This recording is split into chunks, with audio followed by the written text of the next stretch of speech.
Welcome back, everyone. After another unfortunate long delay, we are back on the Planet Soccer podcast here on our YouTube channel. I'm Dylan up here in Michigan, prepping for a massive Detroit Lions American football game this evening. We got Reed down there in Texas, I believe, at his in-laws, sitting on the porch, looking nice and sunny, while we're here in like 55-degree rainy weather in Michigan. Reed battled a little bit of COVID there for a bit, but he is back. How we doing, Reed? Doing good. Yeah, doing good. It's not too hot right now. I'm trying to pull up the weather, but it's not loading. It's 95. But I've got this umbrella up above me. Not that hot, though. Not that hot. Really not that bad if you levels put everything into context. But it has been a bit of a long break. I think it's been like a week, which we don't normally go that long without recording. So excited to try out a new segment today and kind of get back on it. Yeah, I mean, we might as well jump right in. So this was supposed to initially be recorded like Monday or Tuesday this week. It is going to be a shout-out Woody Page, Tony Reale, Around the Horn, buy or sell-esque segment. We are going to be talking, as always, the Premier League, English Football League, because we'll probably dabble a little bit in the results over midweek in the Carabao Cup. But we are going to be jumping back into England here. And we're going buy or sell format. So it was your brilliant idea to try this out as a new format. So I'll let you hit me first with our first buy or sell. What do you got for me, Reed? So just to kind of explain to everybody real fast what buy or sell essentially is, for those of you who don't know, Around the Horn, it's basically good call. We will kind of present a concept or an idea or a thought that we have, and both of us will give our thoughts on it. So my first buy or sell for Dylan, we use this as an example, buy or sell Yves Bissouma will be in the Premier League season 11 at the end of the year, the All Premier League team. To be quite frank, have not watched enough Spurs this year. Been crazy busy these first 6 weeks. But everything I've seen from a stats perspective, and the I don't know, what is that? Not even 180 minutes. Like, I don't know, a little under 180 minutes I've watched of Spurs this year. I'm going to give that a cautiously optimistic buy. I do think he's been absolutely phenomenal. There's so many damn good midfielders in the Premier League. Like, it is very cautiously optimistic. I'm going to put Maddison in my 11 as of right now, and it's really tough to give two midfielders a starting spot in a whole league-wide starting 11.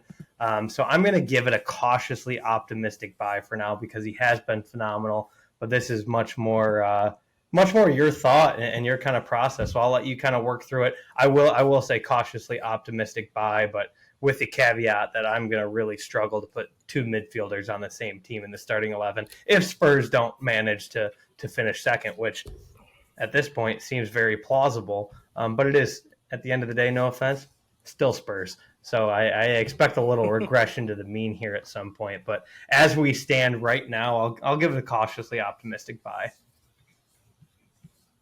Yeah, I didn't even think about the two guys from the same team being in it.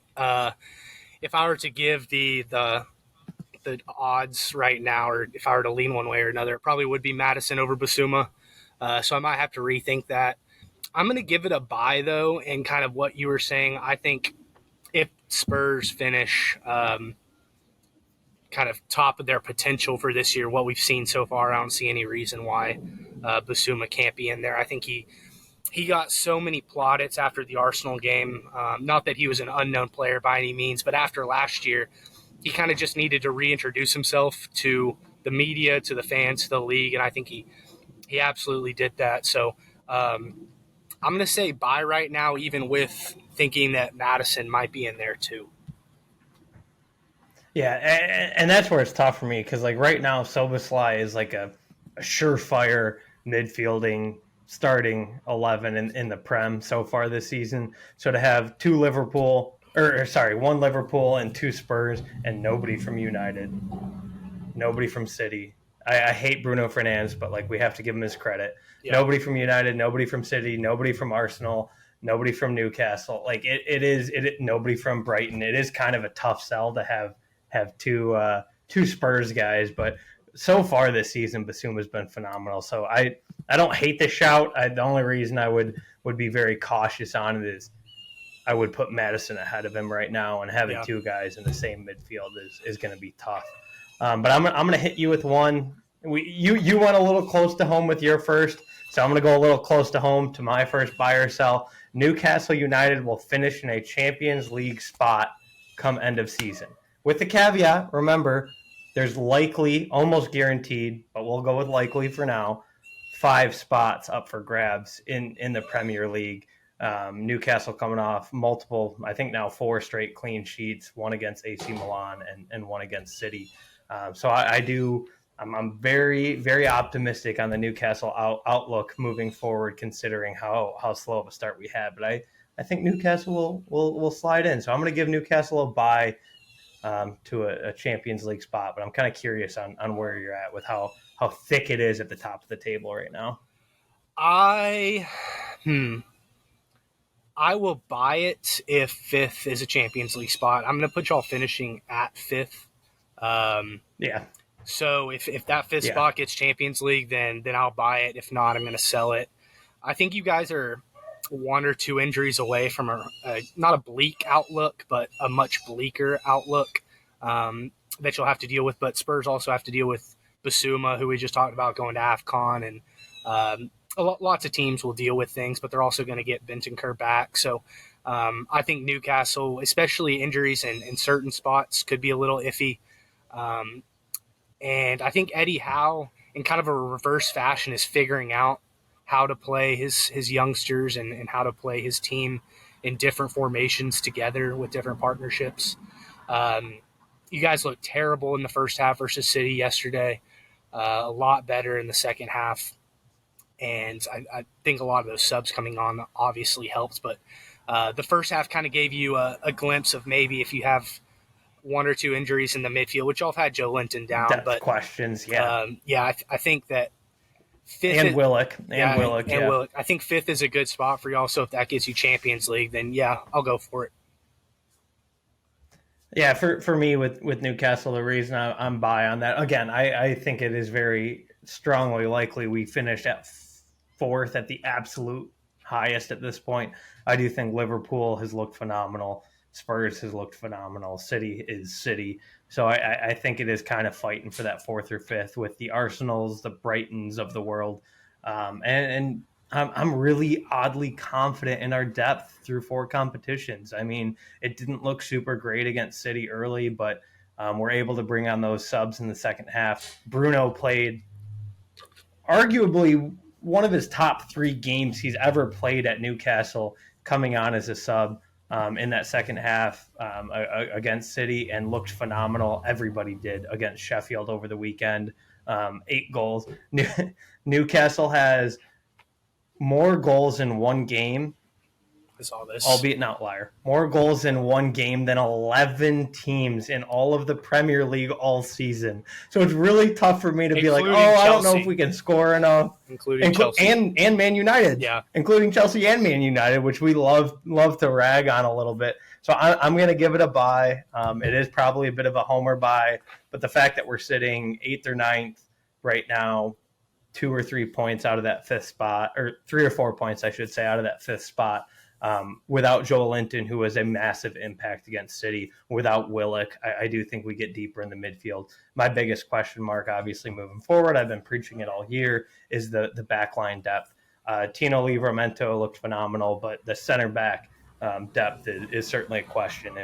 If Fabian Schär goes down and Jamal Lascelles, as great as he looked against a relatively B side for Man City, it's still Jamal Lascelles. So if Schär goes down or Botman goes down, we are in a world of hurt. But I do think we spend a bit in January again, and I'll give us a buy right now to finish in that 5th spot. But with that UCL, with that caveat of it's got to be that 5th spot. So I hate it because now I have to root for Man United in Europe. I have to root for Arsenal in Europe. But that's kind of where we're at. If we want that 5th spot, we want that UEFA coefficient skyrocketing in the Prem. I don't think it's going to be a huge concern. I feel like it should be one of the two best European leagues moving forward, but you never know, because the Premier League did stumble a little bit in Europe in week one, more so in the Europa League and Conference League. So you never know. Premier League might not get 5 spots, but if they do, I'm a heavy buy on Newcastle finishing 5th there. What do you got for me? Next one. Where are we at? Are you buying or selling Chelsea's framing their situation as a project? I've seen Mauricio Pochettino. Okay, go ahead. Yeah, I'm buying it. Okay. I firmly believe, and I hate buying anything Chelsea, as all of our 358 subscribers, hopefully all regular listeners know. This is a heavy probably too heavy anti-Chelsea and Man United podcast, but I'm pretty heavy against Chelsea's success, but I do buy it. I don't think it's a situation where I see Chelsea succeeding to the point of Europe this year, and we'll get into that a little bit later. But I don't see Chelsea succeeding in the immediate future, but their academy is still one of the best academies. They've bought very young players over very long terms. They found a way to sell off players this past summer for very, very high valuations. See Kai Havertz, probably too high valuation. See Kai Havertz. So I do see Chelsea being able to turn this into a bit of a project. I think if there is the right project manager, if you are a Big Six club, I see Pochettino being that. So I'll buy for now on this being an actual project. I know when you see $700 million transfer spend over the last two and a half years, whatever it's been, it feels a little funky calling it a project, but I'll buy it for now. Their goal scoring isn't there, and Nicholas Jackson did score midweek in the EFL Cup to secure a win over Brighton. So maybe there's a little bit more promise there than I initially saw. But I buy it as a project. There's a lot of young talent there, and I think they'll be able to kind of figure it out to an extent, more long term than short term. Though I see them being back in Europe in 2 or 3 years, not necessarily 1 or 2. I'm gonna sell it as a project, but not maybe because of me thinking there's just too much money into it to be considered a project. I'm selling it because I think it's a really short fix. If you want it to be, you go buy a real striker, not Nicholas Jackson. You go buy a real 15-goal guy, and it's fixed in one window. I think their advanced metrics and their real deep dive statistics are really good. It's really just those goals that they're missing, and I think that's really fixed with one target man up top, and it can be fixed in a window, whether it's Osimhen or Tony or whoever they're going to go after and then throw the bag at. But I resent Pochettino calling it a project for the reason I think he called it a project, and it being something that he wants to fix over 3 to 4 years, because there's just too much money into it to consider it like a Spurs type of project where you got to buy the 16, 17, 18-year-olds and then develop them under a coach that's patient and that wants to be there. I think Chelsea's a much quicker fix, and that's why I'm selling their project. Yeah, I mean, I think so far this year they've been, well, not think, I know for a fact they've been the biggest discrepancy between expected goals and actual goals. That was also an issue they had last year, though. So I'm a little hesitant to put too much stock into that statistic. And at the end of the day, they have the fewest points this calendar year. Yeah. Factually, they have, and I'm not just dogging Chelsea to dog Chelsea. They factually are tied for the fewest points this calendar year. When you look at clubs that have been in the top flight this whole calendar year, they're tied at 25 with with Everton. So I do think it is a bit of a project, but I do see where you're coming from, that it's a project that could be very, very much expedited with the right striker signing, because we have seen so many goals gone wayward, and so many goal opportunities missed so far this season. So yeah, I mean, I feel like it's a good shout that it could be a quick turnaround, but at the end of the day, if they're going to try and do it the right way, I think it could turn into a bit of a project. I'm gonna hit you one that I don't like. I don't think most people like, because I think most people really enjoy seeing recently promoted sides have a little bit of success. But do you buy or sell that all three promoted teams are going to get relegated this year? I hate to somewhat steal one of your buy or sells, because one of yours is Everton will stay up once again this year despite all odds. So we can kind of blend these two together. But I do you buy or sell all three recently promoted sides will get relegated come, what is it, April, May, whatever it is? May, yeah. I'm buying that all three relegated or all three promoted teams get relegated. I'm also buying that Everton stays up. And I'll even go a step further and say I think this is the last year that Everton is down really fighting in the doldrums of the Premier League. I think they get back to 14th, 15th comfortably next year. I think they just need to survive one more time. I think it's looking like we're going to get Leicester back up next year. It'll look like more of a complete Premier League, but Luton and Sheffield especially have looked really bad, notwithstanding Sheffield's performance against Tottenham. And then Burnley, they were obviously the team that people picked to do the Fulham of last year. And they haven't looked bad on either side of the ball consistently. They just can't put anything together. I think it has the highest chance to get fixed, but I also think that you don't have time to fix things when you're coming up on October in the Premier League. And Burnley isn't going to sign anybody in the January window to really turn around their season, just because that's not what teams like that can do. Right. They can get somebody to have an impact, but I don't know. I think with Luton and Sheffield for sure, Burnley probably, and I do think Everton stays up. Yeah, I think pretty much reiterating all of your points. I will buy that they're all going to get relegated. I think Sheffield and Luton are virtual locks at this point.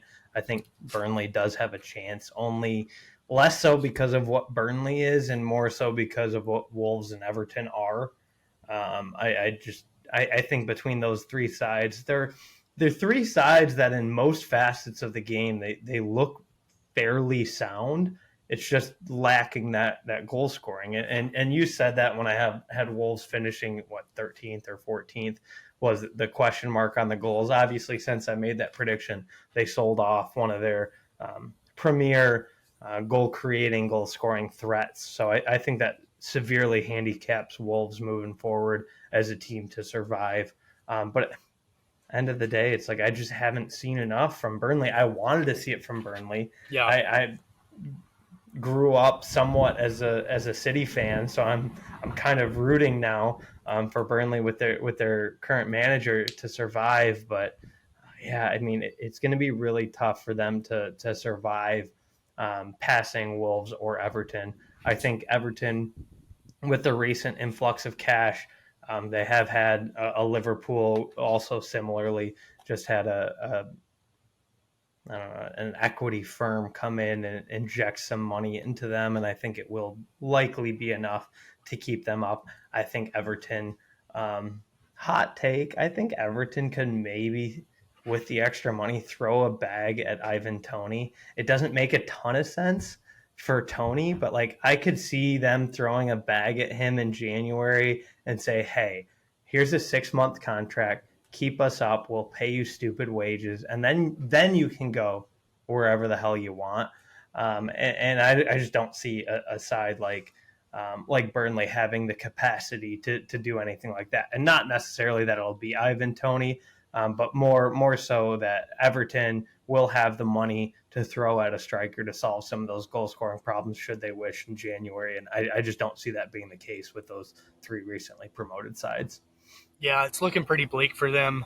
Ivan Toney, there's no way he picks Everton though. He's prime for a step forward, not a step back in my mind. Too flashy. Yeah. too flashy. But yeah, again, it may not be Tony, but it could be Tony-esque money that gets thrown at somebody to an Everton side, especially with that influx of cash. That a goal scorer short term could be enough to keep them up. Yeah. You have any other buy or sells? I think that's all I've got. I got I got one more. I hate Okay. going back to the well, but I'm gonna go back to the well. Probably know where I'm going with this. It's not really that hot of a take or that hot of a buy or sell, but Man U and Chelsea both miss out on Europe in its entirety. Like I see, not to spoil my prediction here, but do you see a world where both Chelsea and Manchester United miss out on Europe completely? Yeah, but that would take West Ham not falling away, I think. Looking at it, I think they're up in seventh, Villa in sixth. Yeah, I mean, there's definitely a world where that happens, but you'd have to have some other teams play to their ceiling the rest of the way. And on the flip side of Chelsea, West Ham's advanced stats look absolutely terrible. I mean, we're talking like relegation fodder for a lot of their stats. So they've significantly overperformed, and I don't think that continues to be the case all season. So I think one of two of them I would almost give a lock to missing Europe completely. Both of them though probably not, just because I don't think the numbers are there for 1 to 7 to really keep them out of the 1 through 7 spots. For the sake of the brand, I'm going to go buy on this. Okay. It was my buy or sell, so I'm going to buy it. Chelsea, as I said earlier, is vastly underperforming to their XG, and you could argue that that's a good thing, but you could also argue that they flat out don't have a goal scorer right now, so it will take a large splash in January. I almost think Chelsea has outspent themselves, where when you are looking at transfers, they're going to be asked, because clubs have seen the dollar amounts that they're willing to pay, they may be asked to pay just far too much to get a player in that number 9 in that goal scoring position to get them into Europe. So I think I'm pretty comfortable saying Chelsea won't. I would almost lock it in right now 100%. But right now they're both sitting 9th and 14th, so I don't think it's completely out of the realm of possibility. And Yeah.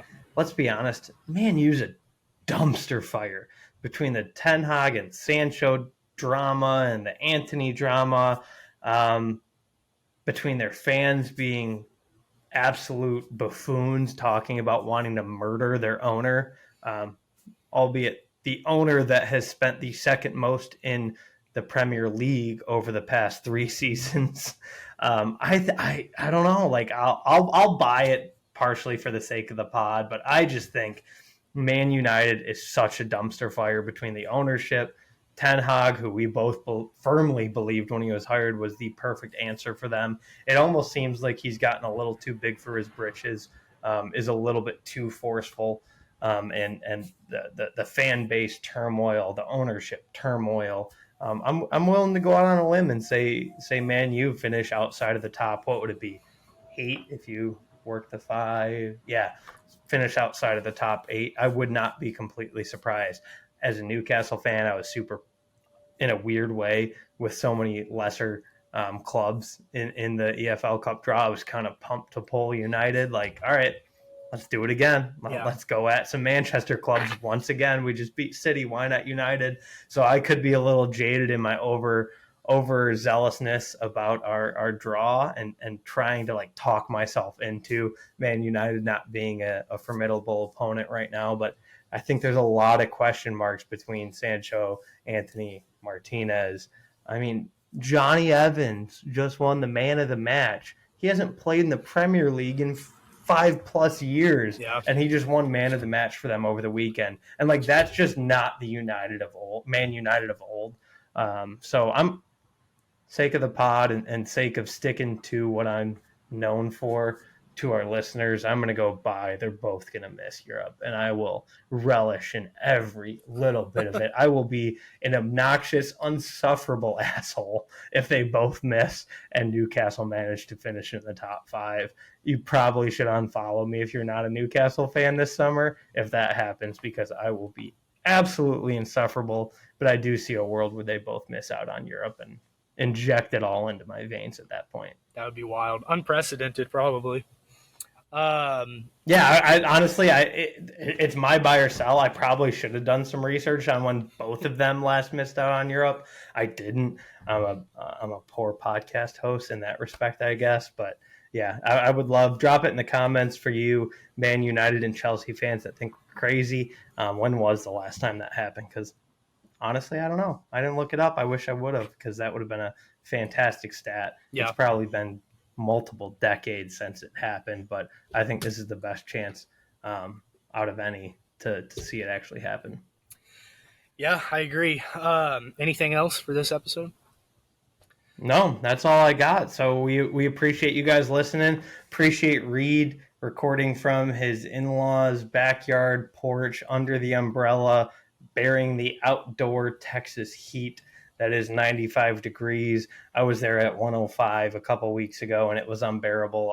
95 doesn't sound much better. We're fully in fall up here in Michigan, and I am fully relishing in it and not jealous of it. So I appreciate you taking the time out of your Dallas, Texas day, visiting the in-laws to make this episode happen. But yeah, give us a like, follow, subscribe, drop in the comments why you may think that Chelsea somehow has a chance to make Europe. But this has been another fantastic episode of the Planet Soccer Podcast. Really like the new format. We'll probably stick with it for a little while. This has been Buy or Sell.